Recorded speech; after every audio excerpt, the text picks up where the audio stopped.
Stage 4 మోకాళ్ల అరుగుదలకి నొప్పి లేకుండా కీళ్ల మార్పిడి ఆపరేషన్ చేయబడును. Doctor Ramesh Gajula, endoscopic spine ortho surgeon and pain physician, Panacea spine pain ortho and sleep center, Uppal, Hyderabad. Vizianagaram జిల్లా విజయనగరం పట్టణ పరిధిలో బొంగు వీధి పరిధిలో ఉన్నటువంటి ఓ జంట ఈరోజు ఒక పసిగొందుని అమ్ముకున్నారనే వచ్చినటువంటి ఉదాంతాలపైన ఎంతవరకు వాస్తవం, అసలు ఏం జరిగింది, ఈ యొక్క అంశం పైన ఆర్టీవీ గ్రౌండ్ రిపోర్ట్కి వచ్చింది. అయితే ప్రస్తుతం అయితే మనం ఏదైతే ఈ బాధితులు ఉన్నారో వాళ్ళ ఇంటి దగ్గర అయితే ప్రస్తుతం అయితే మనం అయితే ఉన్నాం. ఒకసారి వాళ్ళ యొక్క అభిప్రాయం ఎలా ఉంది, అసలు ఎందుకు అమ్ముకున్నారు, అసలు ఏం జరిగింది, దీనిపైన మరింత సమాచారం వాళ్ళ మాటల్లోనే తెలుసుకునే ప్రయత్నం అయితే చేద్దాం.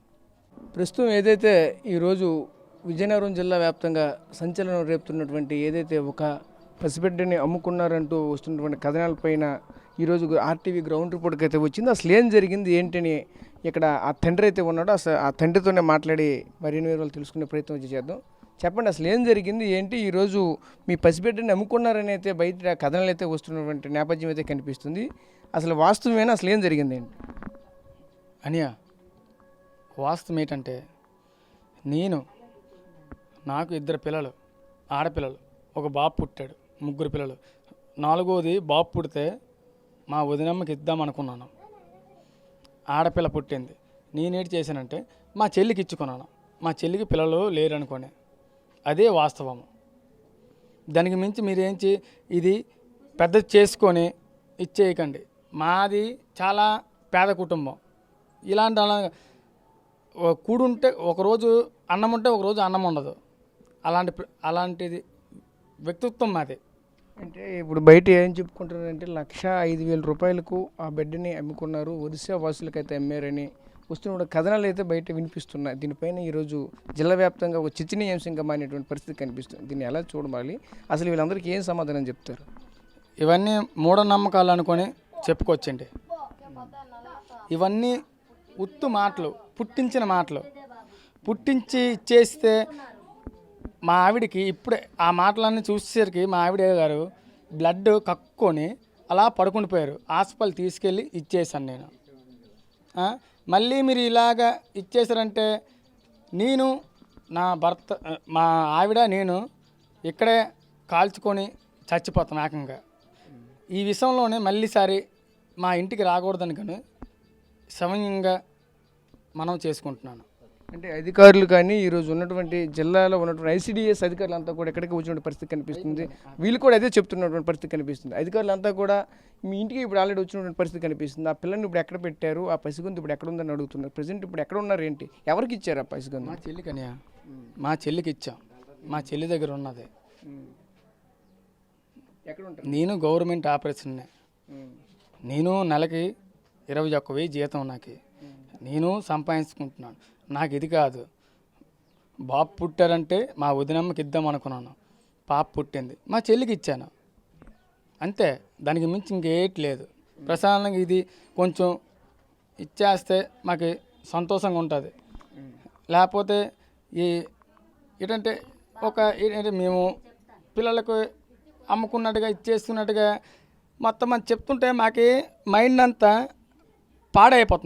పాడైపోయి మేము ఏటి చేసుకోలో మాకు అర్థం అవ్వట్లేదు.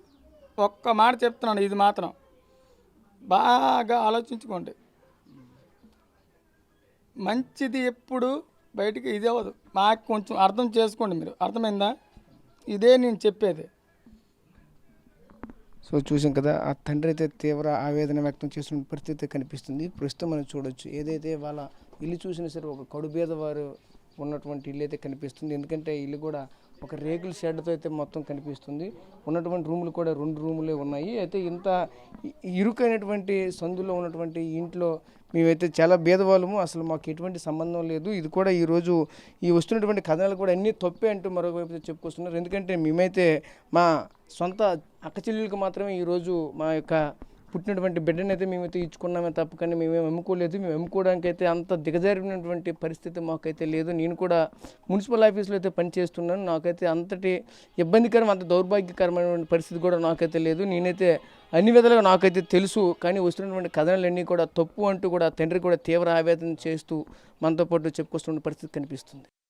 తండ్రిని మేము మా తండ్రితో మాట్లాడగా మా చెల్లికి మేము పిల్లని ఇవ్వడం జరిగింది అనేసి చెప్తున్నారండి. అంటే నా రక్త సంబంధికులకే నేను ఇవ్వడం జరిగింది. 4వ సంతానం ఆడపిల్లగా పుడితే మా చెల్లికి ఇస్తానని ఆయన మాటల ద్వారా తెలిసిందండి. అంటే వాస్తవంగా పోలీస్ ఎంక్వైరీలో తేలుతుందండి. ఒకవేళ ఇచ్చినట్టయితే పోలీస్ ఎంక్వైరీలో తేలుతుంది. అంటే ఇటువంటివి ఏవైనా సరే దత్తత తీసుకునేటువంటి ఏదైనా కార్యక్రమాలు ఉంటే ఇటువంటివి ఏ విధంగా తీసుకోవాలి, దానికంటే ఒక ప్రొసీజర్ ఉంటుంది కదా, ఏంటి ఆ ప్రొసీజర్? దత్తతలో 3 రకాల దత్తత అనేది ఉన్నాయండి, నమోదు చేసుకోవడం జరుగుతుంది. ఇది తల్లి తాలూకా రక్త సంబంధికులు, తండ్రి తాలూకా రక్త సంబంధికులకి బేబీని ప్రొసీజర్ ప్రకారంగా దత్తత ఇవ్వడం జరుగుతుంది. ఇది ఒకటండి. ఓకే. అంటే వీళ్ళకి ఇప్పుడు మళ్ళీ ఆ దత్తత ఏ విధంగా అయితే రిలేటివ్స్ అని చెప్పారు కదా, ఆ విధంగా మళ్ళీ వీళ్ళు తీసుకుని వెళ్ళి కౌన్సిలింగ్ చేసి ఆ ప్రొసీజర్ ఏదైతే ఆ ప్రొసీజర్లో స్టార్ట్ చేస్తారా, లేదంటే వీళ్ళని ఇదే విధంగా విడిచిపెట్టేస్తారు, ఏం జరుగుతుంది ఇక్కడ? వీరికి ఇప్పుడు మేము వాళ్ళ దగ్గర నుంచి కొంత వివరాలు తీసుకున్నాము. ఈ వివరాలన్నీ కూడా చైల్డ్ వెల్ఫేర్ కమిటీ ముందు చెప్పడం జరిగింది. చైల్డ్ వెల్ఫేర్ కమిటీ వారు సోమవారం కమిటీ ముందు ఇరు వర్గాలని రమ్మనేసి చెప్పడం జరిగిందండి. చెప్పిన తర్వాత కమిటీ వారి ఆదేశాల మేరకు ఫర్దర్గా చర్యలు తీసుకోవడం జరుగుతుంది. అంటే వాళ్ళకి 4 మెంబర్స్ సంతానం దీంతో ఈ ప్రజెంట్ ఇప్పుడు జరిగినటువంటి డెలివరీతో, కానీ ఇంతవరకు కూడా ఫ్యామిలీ ప్లానింగ్ చేసుకోకుండా ఎందుకున్నారు, అటువంటి పరంగా ఏదైనా ఆరా తీసారా? ఫస్ట్ రాగానే అదే విషయాన్ని వాళ్ళకి అడగడం జరిగిందండి. అయితే 3 పిల్లలు 4వ సంతానం వాళ్ళ చెల్లికి ఇద్దామనే ఉద్దేశంతో వాళ్ళు ఆగాము. ఇప్పుడు ఫ్యామిలీ ప్లానింగ్ అనేది రేపే చేయిస్తున్నాం అనేసి తెలియజేశారండి. Okay madam, thank you. So చూసాం కదా, ఒకవైపు ఐసిడిఎస్ అధికారులు కూడా ఒకటే చెప్తున్నారు. అయితే ఈ యొక్క ఘటన అయితే మాత్రం అసలు పూర్తిగా అసలు వాళ్ళకైతే ఎటువంటి అవగాహన కూడా లేదు అంటూ మరొకైతే చెప్పుకొస్తున్న పరిస్థితి కనిపిస్తుంది. వాళ్ళకైతే మేమైతే కౌన్సిలింగ్ అయితే చేసాము. ఈ కౌన్సిలింగ్ తర్వాత వీళ్ళపైన ఏదైతే చట్టపరమైనటువంటి ఏదైతే ఉందో వాళ్ళకి సంబంధించిన దత్తతకు సంబంధించినటువంటివి ఏవైతే ఈ గైడ్లైన్స్ ఉన్నాయో, ఈ గైడ్లైన్స్ ఆధారంగా అయితే ఒక రిలేటివ్స్ ఏ విధంగా దత్తత తీసుకోవాలో ఆ పరంగా అయితే మాత్రం మేమైతే వీళ్ళనైతే మళ్ళీ దత్తత తీసుకునేటట్లే రిజిస్ట్రేషన్ చేస్తామంటూ కూడా మరోవైపు చెప్తున్నారు. దీనిపైన మరోవైపు చైల్డ్ వెల్ఫేర్ సంబంధించిన కమిటీ కూడా ఉంటుంది. ఆ కమిటీ కూడా వచ్చి వీళ్ళనైతే పరిశీలిస్తారంటూ కూడా మరోవైపు చెప్పుకొస్తున్న పరిస్థితి కనిపిస్తుంది. ఇండియా పాకిస్తాన్ తాజా అప్డేట్స్ కోసం డౌన్లోడ్ చేసుకోండి RTV లైవ్ యాప్.